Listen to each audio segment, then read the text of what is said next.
Assalamualaikum dear students, hope you are fine. Today we are going to study science carnival. Let's start our lesson. जी first chapter है हमारा आ green world, ठीक है, एक हरी भरी दुनिया। उस दिन हमने इस चैप्टर में से रीड किया था लास्ट लेक्चर में ट्रीज़ एंड शर्ब्स, ठीक है। हमने इसकी ये डिफाइंस की थी, ट्रीज़ की और ये शर्ब्स की थी। आज हमारा जो टॉपिक है वो है herbs.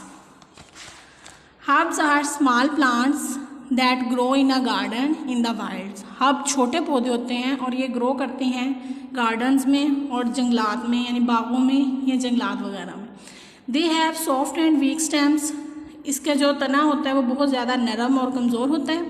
Herbs are used in food, medicine and to make perfume.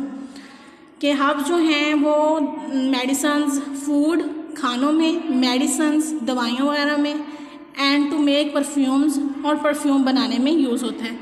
अब वो कह रहे हैं which of these herbs have you see before, कि आप इनमें से कौन से हर्ब्स हैं जो आपने पहले देखे हुए हैं। तो हम ज़रा देखते हैं। रोज़मेरी, खुशबूदार झाड़ी, ये इस तरह की झाड़ी जो है इसको रोज़मेरी बोलते हैं। उसके बाद हमने बे लीफ, कायफल का पत्ता खानों वगैरह में यूज़ होता है ये। मिंट, पुदीना, ये भी खानों में यूज़ होता है जैसे चटनी वगैरह इस तरह की चीज़ बनाने के लिए। और उसके बाद डिल, अजवाइन, डिल, अजवाइन, ठीक है। ये जो हैं कुछ हर्ब्स जो हैं ये हमने इन्हें देखा हुआ है, ठीक है। और उसके बाद आ जाता है हमारा नेक्स्ट। आप लोगों ने यहाँ से हर्ब नहीं करना बल्कि यहाँ से हर्ब की डिफाइन करनी है। Herb a low growing aromatic plant used in cooking, कि ये कम ग्रो वाला खुशबूदार पौधा होता है जो खानों में इस्तेमाल होता है, ठीक है।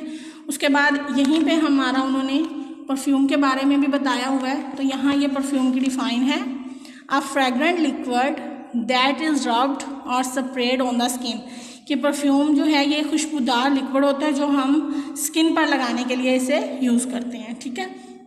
अब आपने हर्ब की डिफाइन यहाँ से करनी है, यहाँ से इतनी, और ये परफ्यूम की, ठीक है। और अगर वो हर्ब्स की एग्जाम्पल पूछते हैं तो आपने ये दो एग्जाम्पल देनी है जो इजीली हमें याद हो जाती हैं। मिंट, डिल, ठीक है, मिंट, डिल, ये एग्जाम्पल्स करनी है आपने। और इसे अब अच्छे से आप लोगों ने इन डिफाइंस को अच्छे से प्रिपेयर करके इन्हें आपने राइट करना है, ठीक है। और फिर इन्हें चेक करना है कि आपकी कोई मिस्टेक तो नहीं है। अगर आपकी मिस्टेक हो तो आपने उसे दोबारा राइट करना है, ठीक है। Okay, stay home, stay safe, अल्लाह हाफिज़।